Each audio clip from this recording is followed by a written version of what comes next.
Olá, turma, tudo bem?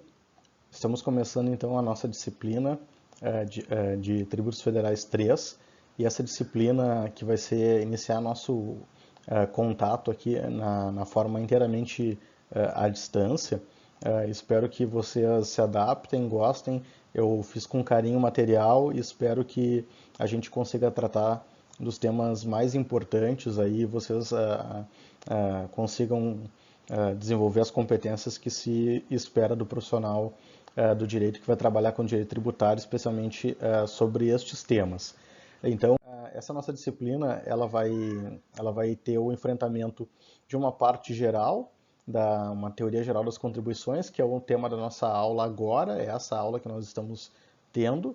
Depois teremos uma aula especificamente sobre contribuições sociais, que é a aula prevista para sexta-feira, e na sequência teremos uma aula sobre as contribuições de intervenção no domínio econômico, a CID, e aí eu coloquei ali a contribuição de profissão regulamentada e a contribuição de iluminação pública, são contribuições que não ensejam grande repercussão prática, mas na medida em que vocês sentirem necessidade de um material para aprofundar, eu posso repassar, mas ela realmente tem pouca ou baixa relevância aqui na atividade prática do profissional. Então, eu recomendo aqui essa bibliografia básica sobre contribuições em específico e sempre oriento e peço para que vocês pesquisem artigos. Os artigos científicos, eles sempre dão uma abordagem muito mais cirúrgica, muito mais pontual e eles ajudam muito. E essa é uma atividade que se espera do profissional, no caso vocês, a capacidade de identificar o tema e buscar outras fontes para complementação. Mas de qualquer forma, eu já deixo um material prévio disponível para vocês, que é uma visão básica, uma compreensão inicial sobre o tema, indicando ainda essas outras referências bibliográficas que eu insiro aqui. Começando o tema do nosso encontro, falando de teoria geral da, das contribuições, eu queria chamar a atenção para vocês da norma que está inserida na Constituição, artigo 149, que é de lá que emanam todas as disposições e que a gente vai entender essa teoria geral que eu vou tratar aqui hoje. Então, essa norma, o artigo 149, prevê ali as contribuições sociais, que nós já referimos, de intervenção no domínio econômico, a CID, e as de categorias profissionais ou econômicas. O importante a destacar aqui é que essas contribuições elas precisam observar, segundo o próprio dispositivo refere, o artigo 146, inciso 3º, 150, inciso 1 e 3, sem prejuízo do 195, parágrafo 6º. Todos eles nós veremos ainda no encontro de hoje. Então, assim, eu havia mencionado que a contribuição de iluminação pública ela tem pouca relevância, mas para que não deixe vocês sem nenhuma referência, aqui está o artigo 149, ele foi incluído pela Emenda Constitucional 39 em 2002, para fazer frente a uma necessidade dos municípios que não tinham recursos.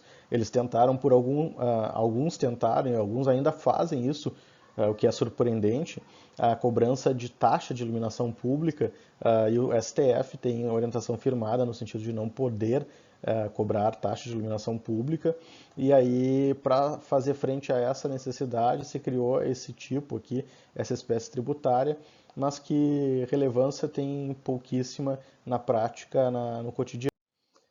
Eu fiz um esquema ali para exemplificar esse grupo, contribuições, que dentro tem as subespécies, e a gente vai tentar abordar cada uma delas no encontro, nesses nossos 3 encontros deste módulo do curso. Fazendo um pequeno destaque para a contribuição social sobre o lucro líquido, PIS e COFINS, que é o quadradinho que está ali em cima, porque essas contribuições elas foram tratadas nas aulas anteriores quando se falou da tributação da renda. Se vocês sentirem necessidade de aprofundar, sentirem necessidade de, enfim, receber algum material sobre essas 3 contribuições em específico, por favor me sinalizem porque a gente faz esse aprofundamento. Então o nosso tema, o nosso encontro serão as contribuições previdenciárias até os royalties ali embaixo, certo? E a contribuição sindical? sempre foi tratada como uma espécie tributária e, em se tratando de espécie tributária, deveria guardar e respeitar as normas constitucionais ao poder de tributar. Só que na reforma trabalhista implementada recentemente, ela se tornou facultativa, o que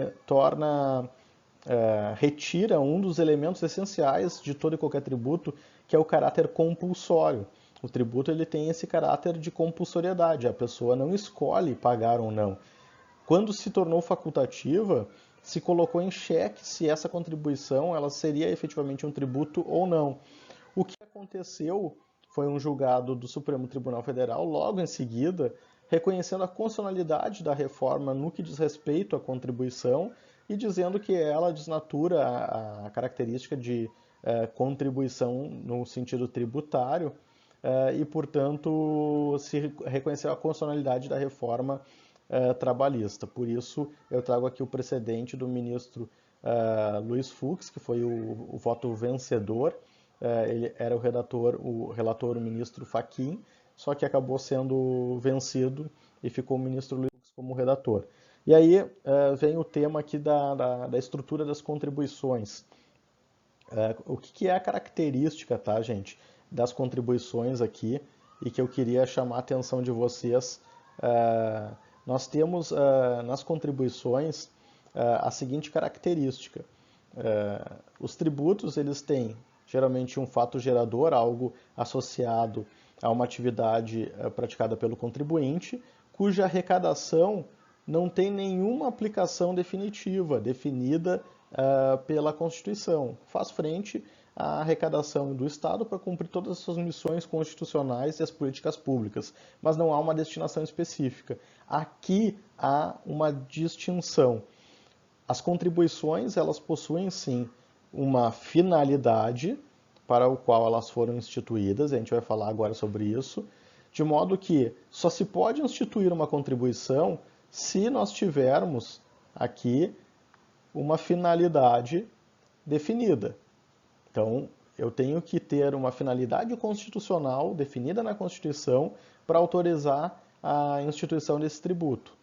O dinheiro arrecadado, esse é um aspecto importante, deve ir para o fundo daquela finalidade, certo? Então eu tenho um primeiro aspecto, uma finalidade que deve ser respeitada, sob pena de se desnaturar a essência da contribuição.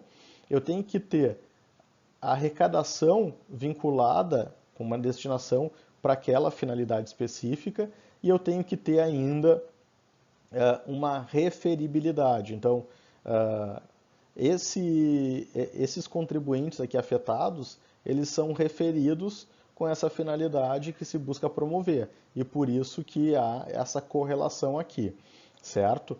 Então, essa é uma estrutura que eu vou explicar agora e mostrar alguns precedentes que colocam e lançam luzes sobre esses elementos que eu acabei de explicar. Então, a finalidade, eu trago aqui uma lição e este texto está disponível para vocês no Moodle. Eu peguei o resumo do livro e coloquei lá o capítulo para vocês. As finalidades, elas precisam ser o fundamento de validade da Constituição, sob pena de ela desnaturar e se tornar um imposto, certo? Então, eu tenho que ter uma razão, uma justificativa constitucional para criar a contribuição, sob pena dela não ter a validade constitucional. Essa finalidade está associada com um aspecto que a doutrina chama de materialidade. E a CID tem um rol de materialidade expresso, definido no artigo 149. Então, sobre o que ela pode incidir? Então, aqui no artigo 149, inciso 2, a gente encontra aqui as possibilidades de incidência dessa contribuição de intervenção do domínio econômico. O mesmo vale para as contribuições sociais. As contribuições para financiamento da Seguridade Social estão previstas aqui no artigo 195, de modo que são essas as materialidades previstas na Constituição e que o legislador deve respeitá-las, sob pena de ofensa à Constituição. Um outro elemento que eu falei ali naquele esqueminha que eu mostrei é a questão da referibilidade, ou seja, o custeio dessa atividade estatal, dessa finalidade para o qual foi instituída, ela deve estar associada, deve ter um nexo, uma relação entre o grupo que financia e aquela finalidade que está sendo buscada. Isso é referido em doutrina, e eu trago mais uma citação aqui do Luiz Eduardo Schueri, que vai no mesmo sentido. Todo esse material que está aqui, ele depois vai estar disponível para vocês também, para lerem com calma e fazerem suas anotações.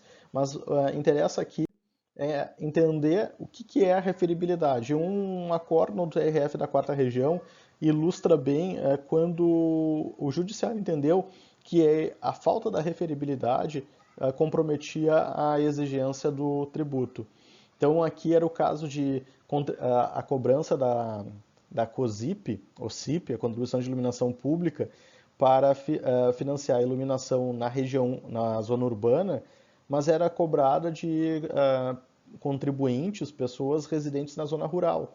E aí o que o TRF da quarta região disse, olha, não há referibilidade entre o custeio da iluminação pública da área urbana por aquela pessoa que vive na zona rural, porque isso não tem um nexo de referibilidade. Por outro lado, nós vamos encontrar precedentes do Superior Tribunal de Justiça afastando essa necessidade de referibilidade, e eu trago aqui alguns deles para dizer o seguinte: essa aqui no caso esse dentre tantos julgados sobre o Fundo Rural, o precedente firmado em recurso repetitivo, paradigmático, aquele ali, assentou que não há necessidade dessa referibilidade para a cobrança do Fundo Rural, posição firmada no âmbito do Superior Tribunal de Justiça. Aqui um outro precedente, agora do Supremo Tribunal Federal, afastando o requisito da referibilidade, o que faz com que vocês prestem atenção na seguinte informação. Esse requisito ele é reconhecido pela doutrina. Em alguns julgados a gente encontra amparo e acolhida dele, inclusive para afastar a cobrança, mas há uma tendência nesses julgados que eu mostrei das Cortes Superiores em não utilizá-lo e não a reconhecer a inconstitucionalidade pela referibilidade. Tá? Aqui um outro precedente da lavra do ministro Ricardo Lewandowski, e esse aqui do Gilmar Mendes. E aí uma questão, e é trazida inclusive pela própria doutrina, mas como referibilidade, ou seja, o grupo que custeia, ele está ligado com aquele para o qual a finalidade ensejou.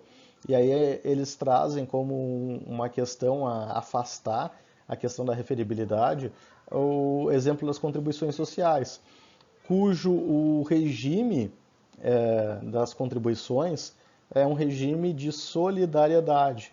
Diz a Constituição lá que deverá ser financiada por toda a sociedade, de forma direta e indireta nos termos da lei. Se rege esse regime de solidariedade, poderia-se arguir a ausência de referibilidade quando uma parte da sociedade é exigido, é cobrado para financiar o benefício usufruído por outro. A maioria dos autores diz que esse é o exemplo para dizer que a referibilidade tem pouca ou baixa relevância.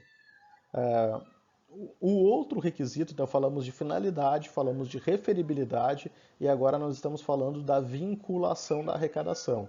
Ou seja, o dinheiro tem que ir para um fundo específico, para custear uma necessidade.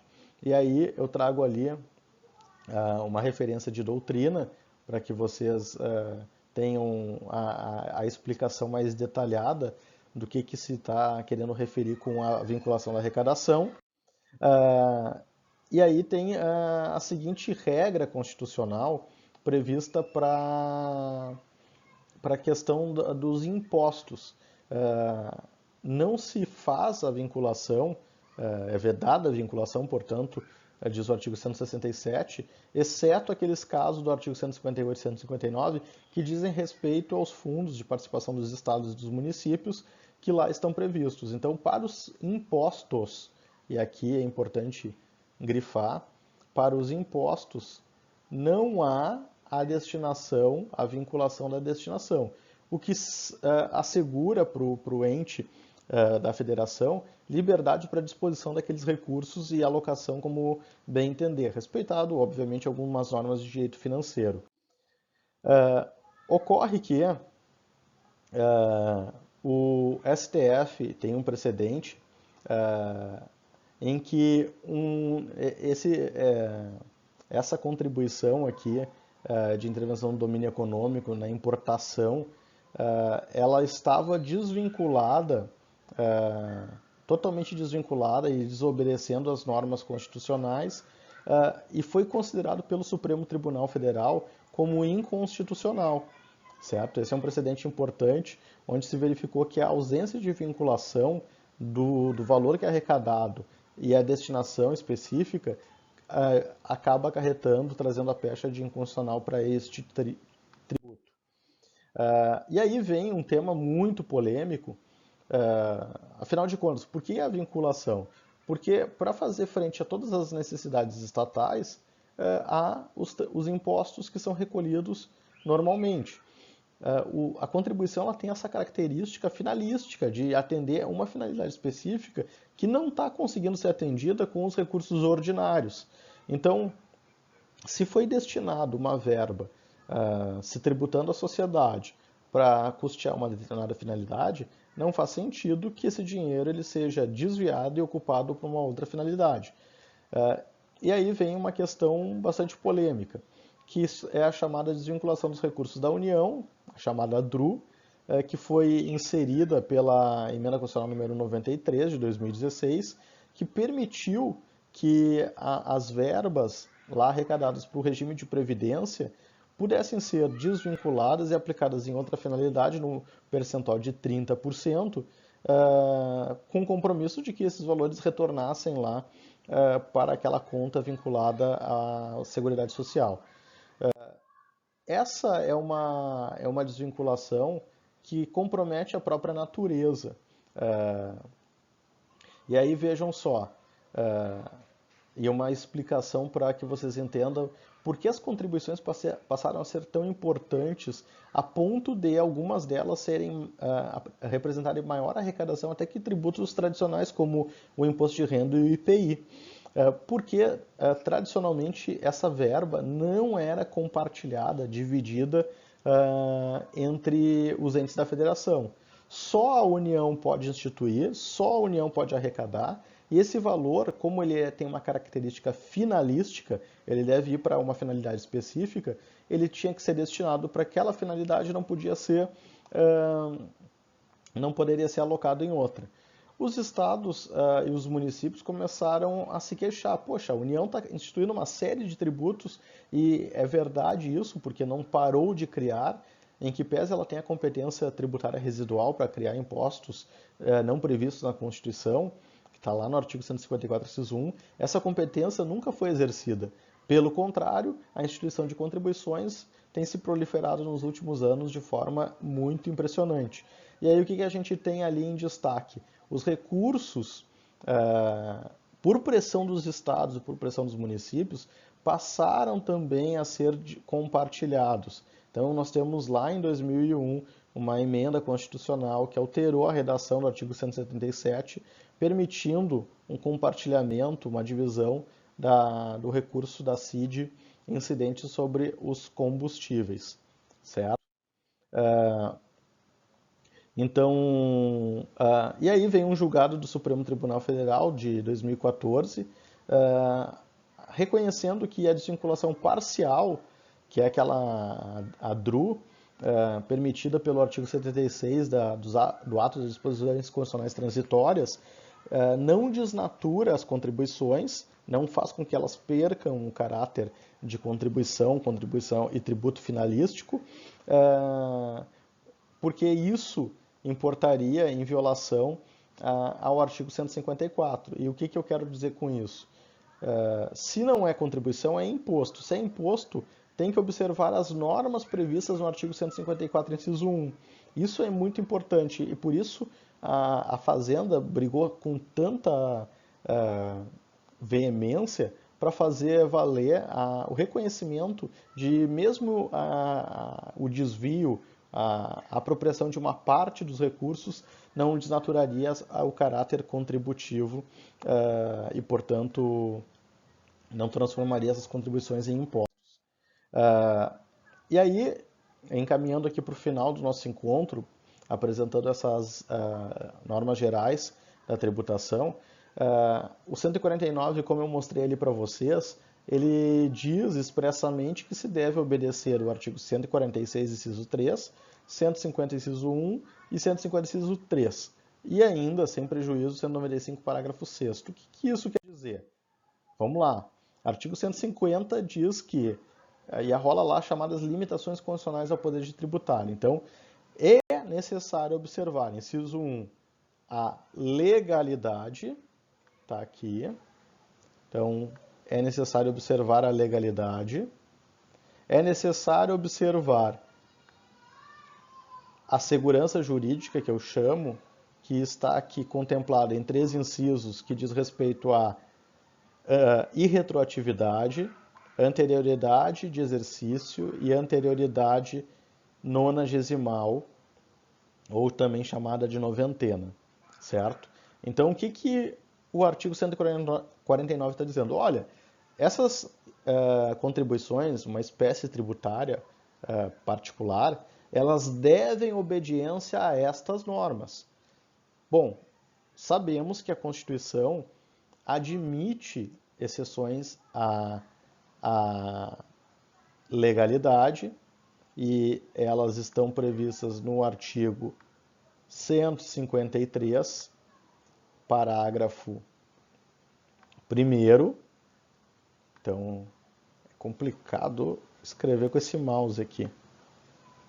153, parágrafo 1º. Então, se nós olharmos lá atentamente, veremos que não estão incluídas nas exceções, aqui do artigo 153, parágrafo 1º, nenhuma contribuição. Significa dizer, a União não pode, por meio de decreto, modificar as contribuições. Isso é muito importante, a gente vai tratar disso na sequência. Aqui, com relação ao inciso 3º, não há exceção à irretroatividade, não há exceção à anterioridade de exercício, mas há sim exceção à noventena. Aonde que está a exceção à noventena? O artigo 195, parágrafo 6º, diz que, a exceção diz respeito a exercício, a anterioridade de exercício, mas deve-se respeitar os 90 dias. E essas disposições aqui, elas falam das contribuições sociais. Então, é preciso circunscrever essa exceção à previsão constante do artigo 195, parágrafo 6º.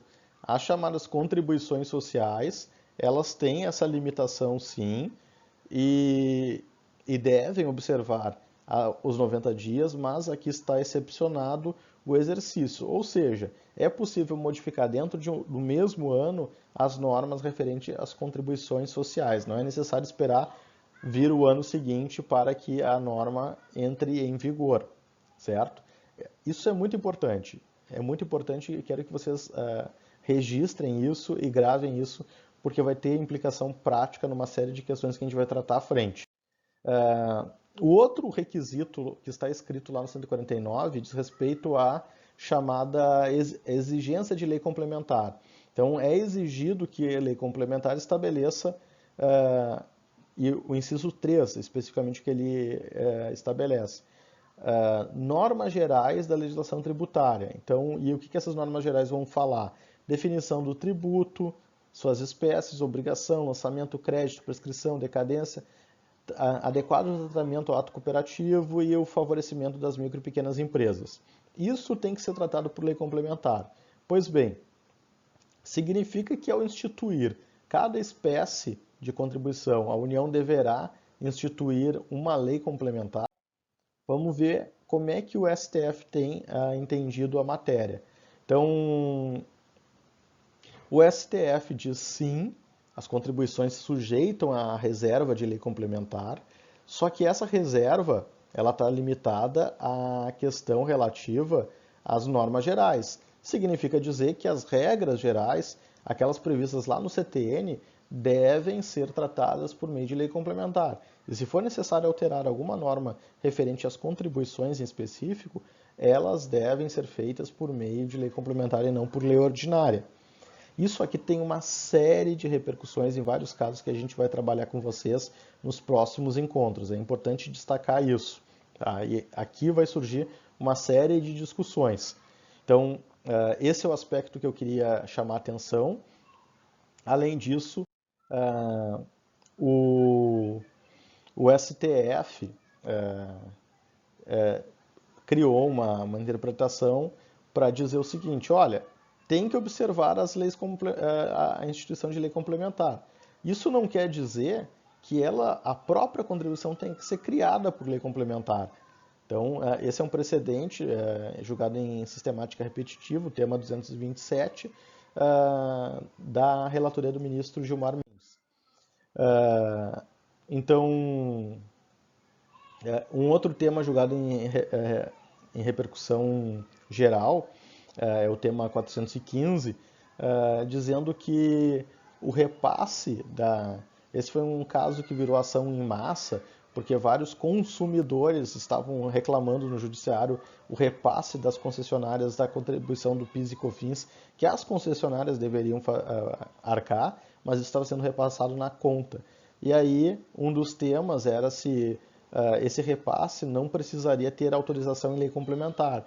E o STF disse que não, essa é uma regra que não está na reserva de lei complementar. E aí, um tema bem importante que reconhece a importância da lei complementar e reconhece que a União, quando legislou para tratar da responsabilidade de sócio por contribuições previdenciárias, muito especificamente a Lei 8.620, o artigo 13 em específico, ele deveria respeitar as normas previstas lá no artigo 135, inciso 3º do CTN. Logo, não respeitando a reserva de lei complementar, modificando esse tratamento por meio de lei ordinária, haveria, assim, aí, inquinada de inconstitucional por a observância desta norma constitucional. Então, essas são as normas importantes que eu gostaria de destacar aqui.